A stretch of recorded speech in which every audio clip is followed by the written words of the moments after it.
नमस्कार दोस्तों, आप लोगों का एक बार फिर से स्वागत है हमारे YouTube चैनल MSH क्लासेस पर। दोस्तों, आज मैं आप लोगों को नागपुरी प्रैक्टिस सेट भाषा एवं साहित्य का फुल प्रैक्टिस सेट के तहत दोस्तों आज हम लोग पांचवा प्रैक्टिस सेट ला रहे हैं, जो कि झारखंड के जितने भी वैकेंसी है उन सारे से रिलेटेड है। इसलिए यह आज का वीडियो लेक्चर काफ़ी महत्वपूर्ण हो जाता है, क्योंकि यह एग्ज़ाम ओरिएंटेड है। चाहे वह एग्ज़ाम झारखंड सचिवालय का हो, उत्पाद सिपाही का हो, झारखंड टेक्निकल एग्ज़ाम हो, या झारखंड नगर निगम हो, LDC हो, या फिर पंचायत सचिव, राजस्व कर्मचारी, JTET, या फिर TGT, PGT, इन सारे एग्ज़ाम को यह कवर करेगा। इसलिए यह महत्वपूर्ण हो जाता है। तो आप लोगों से रिक्वेस्ट है कि वीडियो में अंत तक बने रहें और इस वीडियो लेक्चर का लाभ ज़रूर लें। तो चलिए दोस्तों, बिना देर किए हुए हम लोग आज का लेक्चर स्टार्ट करते हैं। आप लोगों के सामने आज का पहला प्रश्न, तिरिया चरित्र कहानी में राजकुमार के कौन विद्या कर नी जाने कर बात करेला। राजकुमारी के द्वारा राजकुमार को क्या बोला जाता है कि आप ये सभी विद्या सीख गए हैं, लेकिन एक विद्या जो है वह अभी तक आप नहीं जानते हैं। तो कौन सी विद्या की बात हुई थी दोस्तों? तो आप लोग सबको पता है कि तिरिया चरित्र की बात हुई थी। ठीक है, तिरिया चरित्र का विद्या जो है वह अभी तक आप नहीं सीख पाए हैं, ऐसा राजकुमारी कहती है। तो आंसर क्या हो जाएगा? Option A. चलिए नेक्स्ट देखते हैं हम लोग 51 नंबर। बेटा छुआ कर जन्म में मंगल कामना केकर नाम से करल जाएला। आप देखिए दोस्तों, यहाँ पे मंगल कामना और किसके लिए हो रहा है? बेटा छुआ अर्थात लड़का, बेबी बॉय के लिए। ठीक है, बेबी बॉय के मंगल कामना के लिए किसके नाम से मंगल कामना की जाती है? तो किसके नाम से? तो वह मर्यादम पुरुष के नाम से किया जाता है दोस्तों। ठीक है, और मर्यादा पुरुष कौन था? तो मर्यादा पुरुष दोस्तों हम लोग राम भगवान को जानते हैं, तो उसी के नाम से मंगल कामना करने की व्यवस्था है हमारे यहाँ। ठीक है, चलिए नेक्स्ट हम लोग देखते हैं 52 नंबर। नहन जी कर कहानी में जब चोर जोर से ठनका ठनकेला, तब दुयो छुआ आपस में का हो जाए ना। नहन का एक कहानी न है ना दोस्तों, सहनी उपेंद्र पाल नहन का एक कहानी है बनकेवरा भाग 1 में। जो कहानी क्या है? जाम डायर है। ठीक है, और इस जाम डायर में दोस्तों जब अचानक से ठनका ठनकता है, बिजली की कड़क होती है, तब जो दो बच्चे यहाँ रहती है जामुन के पेड़ के पास, तो जब जोर का ठनका बिजली कड़कता है तो वो लोग क्या करते हैं, यही पूछा गया आपसे। तो एक दूसरे के पोटरायन अर्थात एक दूसरे से चिपक के गले लग जाते हैं। ठीक है, तो आंसर क्या होगा? एक दूसरे से चिपक जाते हैं। चलिए नेक्स्ट देखते हैं हम लोग 53 नंबर। नीम तीता कहनी अनुसार राघव सी घर कर कौन बेटा रहे। अब यहाँ देखिए दोस्तों, राघव सी के बारे में ही पूछा जा रहा है कि राघव सी घर का कैसा बेटा थे, और यही राघव सी दोस्तों संध्या के पिताजी भी थे। तो कैसा बेटा थे? तो बड़ बेटा था। ठीक है, सबसे बड़ा बेटा था। ठीक है, चलिए नेक्स्ट देखते हैं 54 नंबर। कवि शारदा प्रसाद शर्मा कर रचना में कौन पतई के बगरा प्रमुखता देवल जाएला। ठीक है, ये अगर हम लोग को देखा जाए तो ये पूरी तरह से बनकेवरा भाग 1 में नहीं है, लेकिन यह लोक साहित्य के पार्ट में दोस्तों कवि और कविता, ये साहित्य मतलब कोई भी कहानी और उसके लेखक वाले पार्ट जो है ये पूछे जा सकते हैं। अगर इसमें नहीं आएगा तो ये झारखंड वाला जो GS पेपर है उसके लिए भी इम्पोर्टेंट हो जाता है, तो इसलिए इसे हल्के में नहीं लेना है। तो किस पत्ता का प्रमुखता से वर्णन मिलता है? तो कोयनार पत्ता का दोस्तों। ठीक है, और इसी कोयनार पत्ता का साग भी बनता है, याद रखना है आप लोगों को। चलिए नेक्स्ट देखते हैं हम लोग 55 नंबर। सहिया माय नामक कहनी कर कथाकार के है का। अब यहाँ पे सहिया नाम माय जो माँ होती है, उसी में से सहिया माँ की मीन्स कि मेरी जो फ्रेंड है उसी की माँ, उसी को सहिया माँ कह रहा है। और यही कहानी का जो कथाकार है वह कौन है, यही आपसे पूछा जा रहा है। तो किसके द्वारा यह कहानी लिखी गई है? तो उपेंद्र पाल नहन के द्वारा। ठीक है, सहनी उपेंद्र पाल नहन। चलिए नेक्स्ट देखते हैं हम लोग 56 नंबर। मेघ गीत नामक काव्य संकलन कौन कवि द्वारा लिखल जाए है। अब यहाँ पे आपको बताना है, मेघ गीत एक काव्य संकलन है और यह किस कवि के द्वारा लिखी गई है? तो दोस्तों यह शारदा प्रसाद शर्मा के द्वारा, जो कि नागपुरी का एक महत्वपूर्ण कवि है दोस्तों, इनकी बहुत सारी रचनाएं जो है वह हम लोग को एग्ज़ाम से पढ़ना है, एग्ज़ाम के लिए। चलिए नेक्स्ट देखते हैं हम लोग 57 नंबर।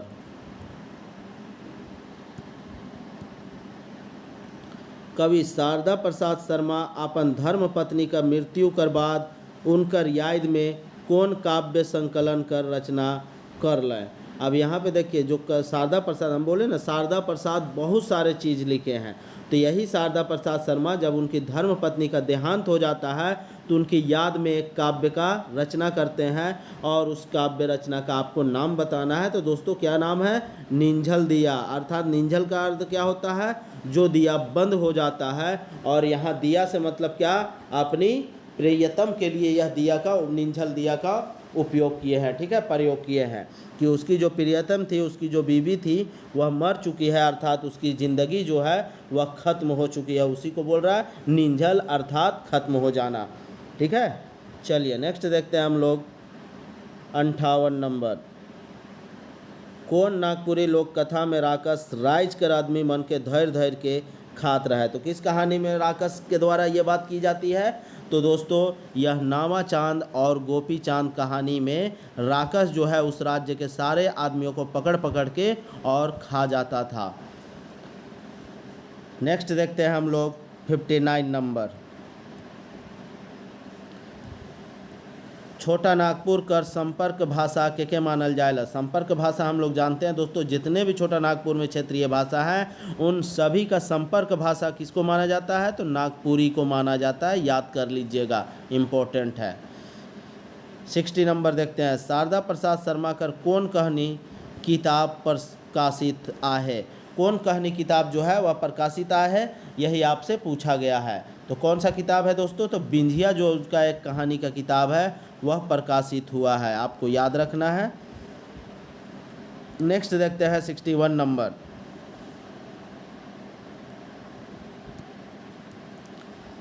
जब इकर लहू इतना स्वाद आहे तो मांस कतना स्वाद होय, ई बात 7 भाई एक बहन कहानी में के सोचेला।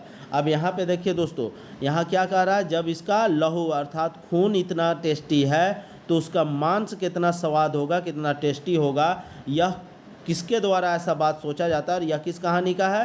तो 7 भाई एक बहन वाला कहानी में है। और इसमें दोस्तों अपनी बहन, जब उसकी बहन कट जाती है और अपने खून को साग में पोंछ देती है और वो साग जब पकाती है तो वह साग बहुत ही टेस्टी बनता है। तो बड़ा भाई जो उसका होता है वह सोचता है कि अगर मेरी बहन का खून अगर इतना टेस्टी है तो उसका मांस कितना होगा, और इसी चलते वह अपनी बहन को मार के और खा जाता है, ठीक है। तो यहाँ पे 1 होगा। चलिए 62 नंबर देखते हैं। झारखंड का मूलवासी मनक मातृभाषा कौन है के। अब यहाँ पे झारखंड की मूलवासी, अगर मूलवासी कह देता दोस्तों और यहाँ पे अगर सदान देता तो सदान हो जाता, ठीक है, लेकिन यहाँ पे सदान नहीं दिया हुआ है, तो इस कंडीशन में उत्तर क्या होगा? नागपुरी होगा। और नागपुरी और सदान अगर दोनों दिया हुआ रहता तो भी उस कंडीशन में दोस्तों सदान इसका उत्तर होता, अगर सदानी दिया हुआ रहता तो, लेकिन सदानी नहीं है, इसलिए आप लोग इसका उत्तर नागपुरी को मारिएगा, ठीक है। चलिए नेक्स्ट देखते हैं हम लोग 63 नंबर। मातृभाषा का मतलब होएला। मातृभाषा का मतलब क्या होता है? तो मातृभाषा का मतलब होता है घर और परिवार में बोले जाने वाली भाषा को ही हम लोग क्या कहते हैं? मातृभाषा बोलते हैं। अर्थात अपने जन्म स्थान से जुड़ा हुआ भाषा जो होता है उसे ही मातृभाषा का नाम दिया गया है। चलिए नेक्स्ट देखते हैं हम लोग 64 नंबर। झारखंडी चेतना से जुड़ल कौन कवि हमरे बीच बगरा लोकप्रिय है। अब झारखंडी चेतना, झारखंड में चेतना जगाने से संबंधित एक कवि है और जो कि हम लोग के बीच चेतना जगाए हैं। तो यह इस कवि का नाम आपको बताना है। तो इस कवि का क्या नाम है दोस्तों? तो लाल रणविजय नाथ शाहदेव। और इनके द्वारा दोस्तों एक कविता लिखी गई है बनकेवरा में, और इन्हीं के माध्यम से झारखंड के लोगों में चेतना जगाने का काम किए हैं। तो इस कविता का क्या नाम है? संगे चलब, ठीक है, संगे चलब। कहाँ चला? रणविजय में चलना है दोस्तों। जब युद्ध का रणभेरी बज चुका होता है तो वहाँ पे अकेली नहीं जाना, सबके साथ में चलने की बात हुई है। यही लिंक से हम लोग कवि और कविता याद किए थे, आप लोगों को याद होगा। चलिए नेक्स्ट देखते हैं हम लोग 65 नंबर।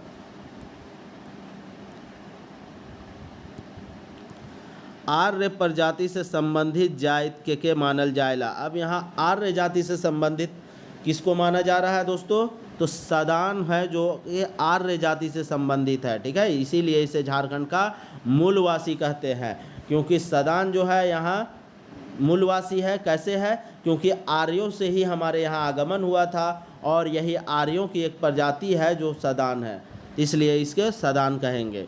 चलिए नेक्स्ट देखते हैं 66 नंबर।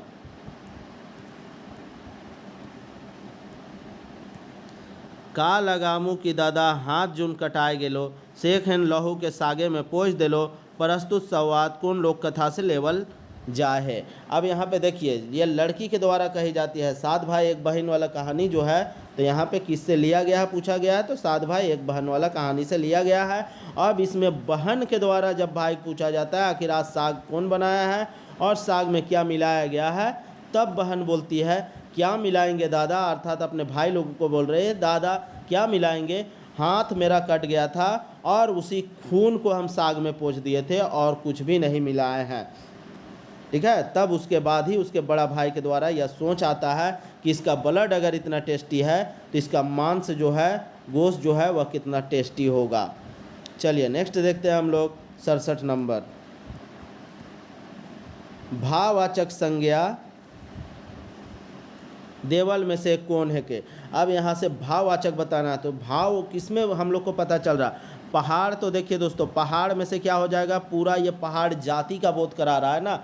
अब यहाँ पे गोंदली, गोंदली जो है एक प्रकार का अनाज होता है, तो यह तो व्यक्तिवाचक को बता रहा है। अब यहाँ पे चरई जो है यह भी पूरे जात को बता रहा है, पूरा जो चिड़िया है उन सारे का जात को बता रहा है कि पूरा चिड़िया।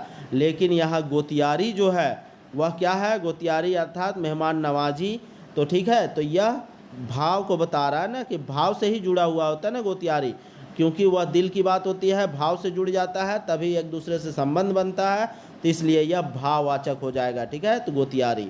चलिए नेक्स्ट देखते हैं 68 नंबर। नागपुरी लोक साहित्य नामक किताब में कौन विद्वान कर लोक कथा संकलित मिलेला। नागपुरी लोक साहित्य का एक किताब है जिसमें किसका लोक कथा संकलित है, तो हम लोग को सबको पता है, क्योंकि हम लोग झारखंड सचिवालय के सिलेबस में लोक साहित्य में इसी की किताब को पढ़ते हैं, इन्हीं की। तो यह कौन है, डॉक्टर भुवनेश्वर अनुज, ठीक है। चलिए नेक्स्ट देखते हैं 69 नंबर। नागपुरी का सबसे नवा लोक कथा संकलन कौन नाम से प्रकाशित है। यहाँ क्या पूछा जा रहा है, सबसे नवा अर्थात सबसे नया। तो सबसे नया संकलन किस लोक कथा का है, तो दोस्तों सबसे नया जो है वह अंगना है, ठीक है, अंगना का संकलन है। यहाँ में से जितना दिया हुआ उसमें से बात हुई है, ये नहीं आपको पता करना है कि सबसे नया, तो सबसे नया हम लोग को नहीं जानना है, ये ऑप्शन के थ्रू हम लोग को जानना है, ठीक है, क्योंकि ऑप्शन के थ्रू कभी कभी कोई प्रश्न सही होता है। तो यहाँ पे ऑप्शन के अगर अकॉर्डिंग चलेंगे तो हम लोग का अंगना हो जाएगा। चलिए नेक्स्ट देखते हैं हम लोग 70 नंबर।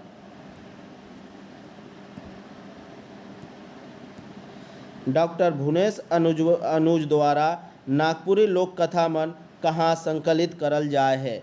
अब यहाँ पे भुवनेश्वर अनुज के द्वारा जो नागपुरी लोक कथा है वह कहाँ संकलित हुआ है, यह बात आपसे पूछा गया है। किसके द्वारा आपको बताना है, भुवनेश्वर अनुज के कथनों के द्वारा। तो कहाँ हुआ है दोस्तों, तो यही आपको तो बताना है। तो यह नागपुरी लोक साहित्य में ही ना होगा, नागपुरी लोक साहित्य का एक पार्ट है लोक कथा, क्योंकि नागपुरी लोक साहित्य को हम लोग कितने भागों में बांटे हैं, 5 भागों में बांटे हैं, 7 भागों में, ठीक है। तो उसी में से एक आ जाता है मेरा यह, ठीक है, लोक कथा। और इस लोक कथा के अंतर्गत हमारा आता है क्या, नागपुरी लोक साहित्य में आता है लोक कथाएँ। चलिए नेक्स्ट देखते हैं हम लोग 71 नंबर। जे कहनी मन में काव्य शास्त्रीय आधार पर कहनी कर तत्व पालन स्पष्ट रूप से नी करल जाएला, वो कहनी मन के कौन तरह कर कहनी कहल जाएला। अब यहाँ पे देखिए दोस्तों, शास्त्रीय, अगर शास्त्रीय हो जाता तो यह मेरा शिष्ट साहित्य हो जाता। लेकिन अगर शिष्ट साहित्य शास्त्रीय जब उसमें क्या होता है, शास्त्रीय का जो तत्व होता है वह खत्म हो जाता है, उसका समायोजन नहीं होता है, तो वह मेरा क्या हो जाता है, लोक कथा में आ जाता है। और अगर इसी में शास्त्रीय समाहित होता तो यह शिष्ट कथा में आ जाता। बस यही अंतर है, ये सब आपको याद रखना है। थ्योरी पार्ट में अच्छे से हम बता चुके हैं आप लोगों को। चलिए नेक्स्ट देखते हैं 72 नंबर। नागपुरी काव्य कर पूर्णा काल में कौन कौन कवि जो है कवि कर बीच गीत प्रतियोगिता हो रहे, जेकर में हजारों रचना लिखल गेलक है। अब यहाँ देखिए दोस्तों, अगर आप लोग यह थोड़ा सा अंदर घुसा हुआ है, क्योंकि यह जेपीएससी में है दोस्तों। जेपीएससी में यह जो इन लोगों के बीच जो प्रतियोगिता हुई थी कविता काव्य की, यह चीज़ आपको जेपीएससी में पढ़ना है, क्योंकि जेपीएससी में कहाँ से उठा के दे देगा। और यह मेंस का सिलेबस है, तो हम लोग को लोक साहित्य में भी उसी तरह अंदर घुसना होगा। तो यह आपको बताना है कि किसके बीच यह प्रतियोगिता हुई थी। तो दोस्तों हनुमान सिंह और बरजू राम पाठक के द्वारा यह प्रतियोगिता हुई थी, दोनों के बीच काव्य का संचालन का, ठीक है, प्रतियोगिता याद रखना है आपको। चलिए नेक्स्ट देखते हैं हम लोग 73 नंबर।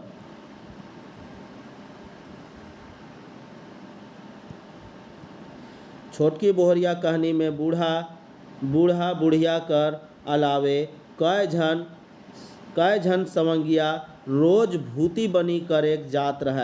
आप छोटकी बोहरिया में सभी लोग तो भूति बनी करने जाते थे सास ससुर के साथ, तो यहाँ पे कितने लोग जाते थे, तो इसमें हम लोग दोस्तों छोटकी बोहरिया में 7 गो भाई रहता है और इन सारे की शादी हो जाती है, तो 60 बीवी हो गई और एक सास है और एक ससुर है, ठीक है। तो इस तरह से अगर हम लोग देखेंगे तो 7 7 14 15 16 हो जाता है, 16 मेंबर होता है। इसमें से इसके अलावे पूछा है तो यह बूढ़ा बुढ़िया को हटा देते हैं, तो 2 लोग को हम लोग हटा दिए। अब मेरे पास 7 7 14 बचा है, लेकिन यह 14 लोग नहीं जाता है, एक जो होती है वह खाना बनाने के लिए घर में रुक जाती है। तो इस तरह से 14 में से एक हट जाएगा, तो मेरा क्या आंसर हो जाएगा, 13 जन, ठीक है, 13 जन जाती है, याद रखना है आप लोगों को, 13 जन। चलिए नेक्स्ट देखते हैं हम लोग 74 नंबर। बरखा ऋतु में गावे वाला गीत का राग कौन है के। बहुत अच्छे तरीके से हम थ्योरी पार्ट में बताया है और इससे संबंधित जो प्रश्न उत्तर बताए उसमें भी। तो वर्षा ऋतु किससे है दोस्तों, पावस को ही हम लोग बरखा ऋतु में गाने वाला गीत कहा जाता है, ठीक है। चलिए नेक्स्ट देखते हैं 75 नंबर।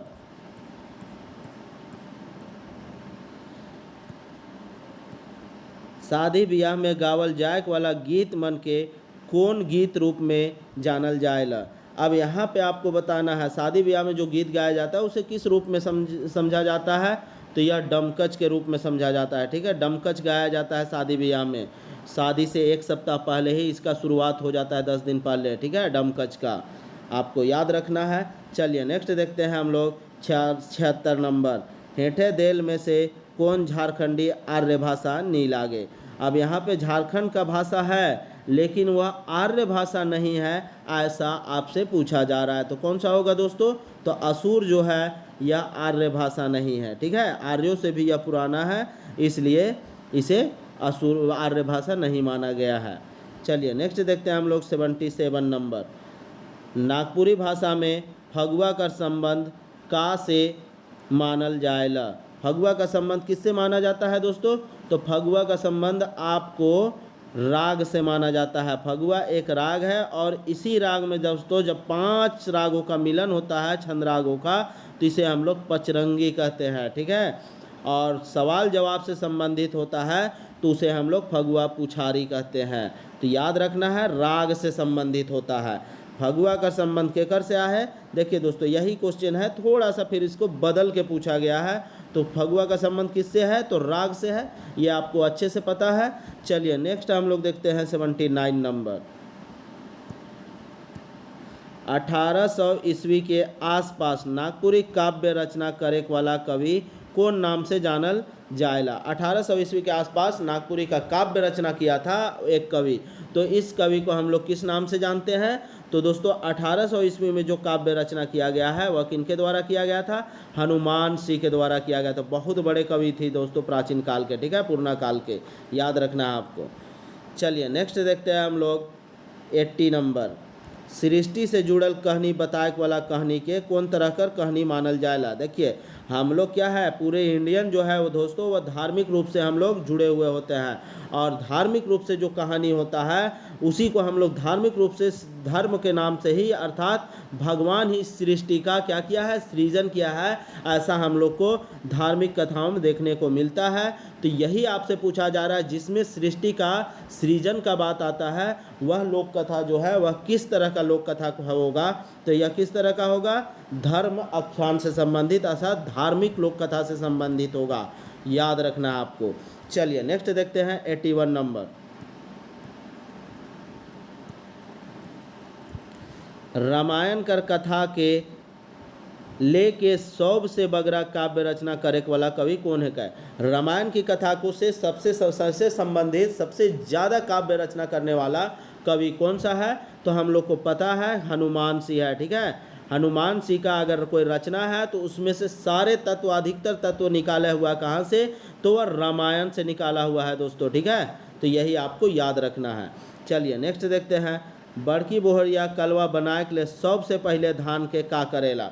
दोस्तों धान से चावल बनाने के लिए हम लोग सबसे पहले धान को क्या करते हैं, रौद में घाटता है। घाटेला का अर्थात होता है रौद में फैलाना, रौद का अर्थ क्या होता है, तो धूप होता है। ठीक है, तो धूप में सबसे पहले धान को फैलाया जाता है, उसके बाद धान को ढेकी से कूट के और चावल बनाया जाता था। ठीक है, तो यहाँ पे सबसे पहले बड़की बोहरिया धूप में क्या करती है, धान को फैला देती है। तो यही इसका उत्तर हो जाएगा। चलिए नेक्स्ट हम लोग देखते हैं 83 नंबर।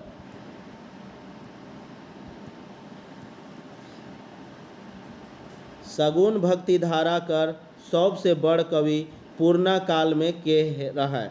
अब यहाँ पे सगुन, सगुन का मतलब क्या होता है दोस्तों, जिसमें भगवान की आकृति बना के उसकी पूजा अर्चना की जाए तो उसे सगुन कहेंगे। लेकिन निर्गुण में भगवान की कोई आकृति नहीं होती है, उसे निर्गुण कहते हैं, अर्थात भगवान को निराकार बताया गया है। लेकिन सगुन में भगवान का एक आकार बना के उसे पूजा जाता है। ठीक है, तो यही आपको बताना है कि सगुन भक्ति धारा का सबसे बड़ा कवि और वह भी पुराना काल का कौन है, तो हनुमान सिंह है दोस्तों। और इसमें सबसे बड़ा कवि जो हनुमान सिंह है, इसमें किस भगवान की पूजा करने की व्यवस्था है, तो श्री कृष्ण और राम की। ठीक है दोस्तों, अर्थात विष्णु भक्ति से संबंधित है, वैष्णव भक्त से, याद रखना है आपको।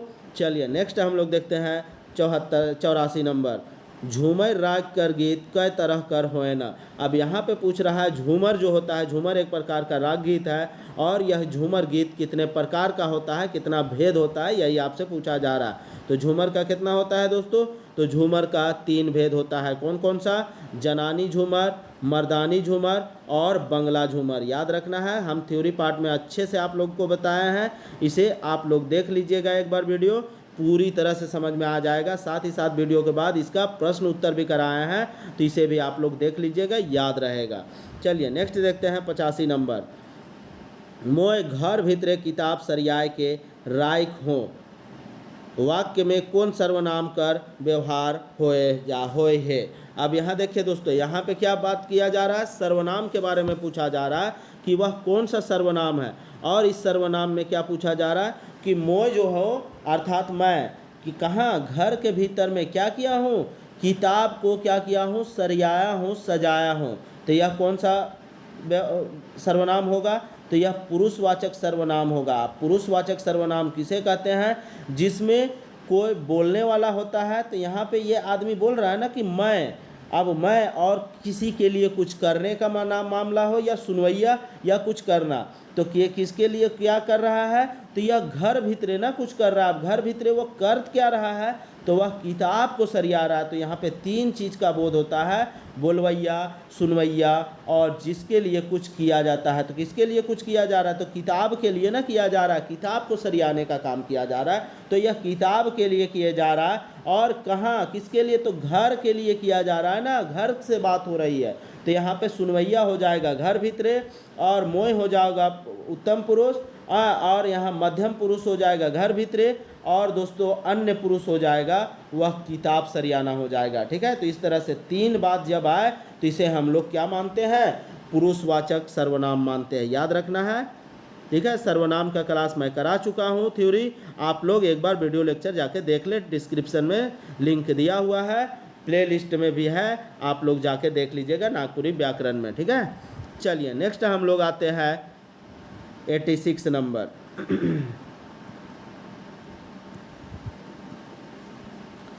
नागपुरी कर कौन कहानीकार के झारखंड सरकार पुरस्कृत कैर है। अब यहाँ पे कौन सा ऐसा कहानीकार है जिसको झारखंड सरकार के द्वारा पुरस्कार किया जा चुका है या पुरस्कार दिया जा चुका है। तो किसको, सहनी उपेंद्र पाल नाहन को भी दिया जा चुका है, शकुंतला मिश्रा को भी दिया जा चुका है और सुधीर कुमार राय को भी।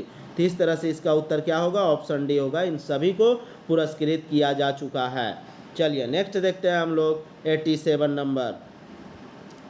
सीठा कुछ मीठा नामक काव्य संकलन कौन कवि द्वारा लिखल जाए है। अब सीठा कुछ, तो दोस्तों हम लोग जानते हैं कि शारदा प्रसाद शर्मा के द्वारा बहुत कुछ लिखा गया है, ठीक है, इसीलिए इसे नागपुरी का बड़ा कवि में शुमार किया जाता है। तो शारदा प्रसाद शर्मा के द्वारा सीठा कुछ मीठा ऐसा काव्य रचना किया गया है, ठीक है। चलिए नेक्स्ट देखते हैं 88 नंबर। छोटा नागपुर कौन तरह कर संज्ञा है के। देखिए छोटा नागपुर एक जगह है और जगह में इस जगह का नाम क्या बताया गया है, छोटा नागपुर। तो छोटा नागपुर, तो यहाँ पे हम लोग क्या जानते हैं संज्ञा में, वैसा संज्ञा जिसमें किसी का नाम का, जगह का, स्थान का, दिशा का, ये सब का बोध होता है, उसे संज्ञा कहते हैं। और इसमें जब किसी खास का नाम का बात आ जाए तो वह क्या हो जाएगा, व्यक्तिवाचक संज्ञा हो जाएगा, ठीक है। छोटा नागपुर मतलब एक ही है, तो यह व्यक्तिवाचक में हो जाएगा। चलिए नेक्स्ट देखते हैं 89 नंबर। नागपुरी काव्य कर कवि शिरोमणि कौन है क्या। अब कवि में सबसे बड़ा कवि किसको माना जाता है, कवियों का कवि किसको माना जाता है नागपुरी में, तो किसको माना, हनुमान सिंह को, ठीक है दोस्तों, क्योंकि इनकी रचना बहुत है, हजारों लाखों में है दोस्तों, इसलिए इसे नागपुरी कवियों का कवि मानने का व्यवस्था प्रचलित है। चलिए नेक्स्ट देखते हैं हम लोग 90 नंबर। नगेरा शब्द कौन तरह का संज्ञा में आवेला। अब नगेरा किसको कहा जाता है दोस्तों, जो नागिनों को या सांपों को अपने बस में करता है, अपना धुन बजा के, अपना बीन बजा के, उसी को नगेरा कहते हैं। तो नगेरा, कोई एक नगेरा के बारे में बात नहीं हो रहा, नगेरा का मतलब यह पूरे जात का बोध हो रहा है, जो भी सांप को अपने बस में करने वाला होता है उन पूरे जातों को बात हो रहा है, इसलिए यह क्या हो जाएगा, जातिवाचक संज्ञा हो जाएगा, ठीक है। चलिए नेक्स्ट देखते हैं 91 नंबर। 91 थोड़ा सा मिटा हुआ है दोस्तों, इसलिए उसको छोड़ देते हैं हम लोग। 92 देखते हैं। पूर्णा जमीन जगह कर कागज में कौन लिपि कर व्यवहार होए है। अब कौन लिपि का, हम लोग पहले भी इस प्रश्न को देख चुके हैं, कैथी लिपि का व्यवहार जमीन का पट्टा वगैरह लिखने में होता था, ठीक है दोस्तों। चलिए नेक्स्ट देखते हैं हम लोग 93 नंबर। कैथी लिपि का परंपरागत व्यवहार करैया के मन रहा है। अब यहाँ पे कैथी लिपि का जो व्यवहार जो होता है वह परंपरागत रूप से किसके द्वारा किया जाता था, तो कायस्थ लोगों के द्वारा किया जाता था दोस्तों, ठीक है। कायस्थ किसे कहते हैं, जो बिजनेसमैन होते थे उन लोगों के द्वारा, और जो ज़मीन के कारोबार करते हैं उन्हीं को कायस्थ कहते थे, अर्थात भूमिहार, ठीक है, महाजन, भूमिहार, ये सबको कायस्थ कहा जाता है। और इन्हीं के द्वारा, इसलिए तो अभी तक हमारी जो भूमि का पट्टा होता है वह कैथी लिपि में लिखा हुआ है, याद रखना है आपको। चलिए नेक्स्ट देखते हैं हम लोग 94 नंबर। बत्था शीर्षक रचना कौन काव्य विद्या में आए हैं। अब बत्था देखिए दोस्तों, बत्था एक कविता है और यह कविता है तो यह कविता हो जाएगा। बत्था जो है वह किसके द्वारा लिखी गई है, तो दोस्तों यह शकुंतला मिश्रा के द्वारा लिखी गई एक बेहतरीन कविता है, जिसमें पर्यावरण के हो रहे नुकसान, पेड़ पौधों की कटाई से संबंधित व्यवस्था को इस कविता में दिखाया गया है, ठीक है। चलिए नेक्स्ट देखते हैं हम लोग 95 नंबर। देवल कहावत के पूरा करो। घर कर मुर्गी ... कर बराबर। घर का मुर्गी किसके बराबर होता है दोस्तों, घर का जो मुर्गी होता है वह दाल के बराबर अर्थात दाल के बराबर होता है, ठीक है। चलिए नेक्स्ट देखते हैं 96 नंबर। देवल बुझवेल कर सही जवाब दे। लाली गैया छाली खाए। लाली गैया क्या है, लाल लाल जो गाय है वह क्या खा रहा है, छाली खा रहा है। पानी दे ले मोर जाए। पानी देने पे वह क्या होता है, मर जाता है। तो कौन सा होगा दोस्तों, तो आग होता है। आग देख रहे होंगे कि लाल लाल छाली की तरह उसका लेयर दिख रहा है, लेकिन जैसे ही उसमें पानी डालिएगा तो वह बूझ जाता है, बंद हो जाता है। इसी को कह रहा है कि मर जाता है। ठीक है, तो यहाँ पे क्या हो जाएगा उत्तर, ऑप्शन सी, आग। चलिए नेक्स्ट देखते हैं हम लोग 97 नंबर। बनकेवरा कौन किस्म कर संज्ञा में आवे न। अब यहाँ पे बनकेवरा पूछा जा रहा है, तो बनकेवरा एक किताब का नाम है ना। और बनकेवरा अगर हम लोग सिर्फ बनकेवरा का शाब्दिक अर्थ के हिसाब से जाएंगे तो बनकेवरा एक प्रकार का फूल होता है। ठीक है, बनकेवरा एक फूल होता है। तो यहाँ पे एक फूल या फिर पूरी तरह से बनकेवरा अगर एक किताब की मामला करें तो एक का बात हो रहा है, तो इसलिए यह व्यक्तिवाचक संज्ञा हो जाएगा। पूरा फूलो जाति का बोध नहीं ना हो रहा, सिर्फ बनकेवरा का बोध हो रहा है। और अगर यहाँ पे किताब से संबंधित लेंगे तो सारे किताबों का बोध नहीं हो रहा है, सारे ग्रंथों का। यहाँ सिर्फ और सिर्फ एक का बोध हो रहा है, वह किसका, बनकेवरा का, ना कि अंगना का, ना कि मंजर का। तो इस तरह से यह व्यक्तिवाचक हो जाएगा। चलिए नेक्स्ट देखते हैं 98 नंबर। कैथी लिपि कर कौन रूप नागपुरी में प्रचलित रहे।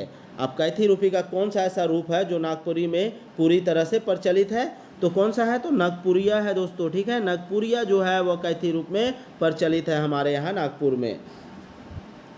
नेक्स्ट देखते हैं 99 नंबर।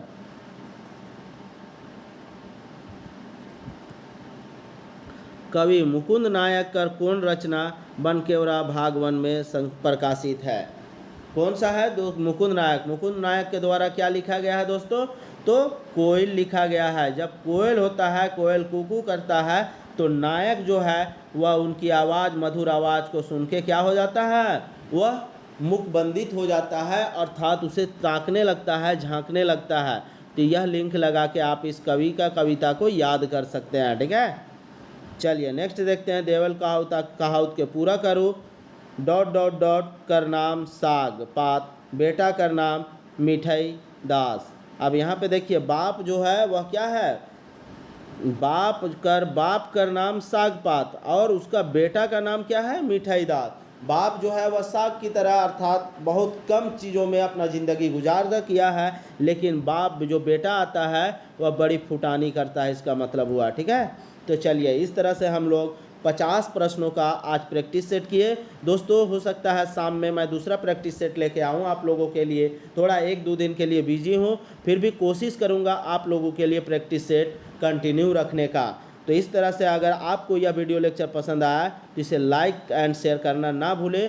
ठीक है दोस्तों, और एक प्यारा सा मोटिवेशनल कमेंट भी करें। ठीक है, और दोस्तों अगर आपको CGL के लिए PDF चाहिए तो PDF एकदम दोस्तों स्टूडेंट को देखते हुए, आप लोगों की समस्याओं को देखते हुए PDF का प्राइस दोस्तों ओनली 200 कर दिया गया है। और 200 में हम लोग दे रहे हैं PDF। साथ ही साथ अगर आप PDF लीजिएगा तो इसमें टेस्ट सीरीज जो है दोस्तों वह फ्री में आपको प्रोवाइड किया जा रहा है। कितना टेस्ट है, 10 टेस्ट, फुल लेंथ टेस्ट है नागपुरी का। तो यह आप लोगों को सोचिए, आप लोगों को रिजल्ट दिलाने के लिए MSH क्लासेस कितना तत्पर है दोस्तों। बस आप लोग भी अपनी तत्परता दिखाते हुए जल्द से जल्द PDF ले लें और अपनी तैयारी को रिजल्ट में कन्वर्ट करें। तो चलिए दोस्तों, वीडियो में अंत तक बने रहने के लिए आप लोगों का धन्यवाद। फिर मिलते हैं शाम में, तब तक के लिए बाय बाय।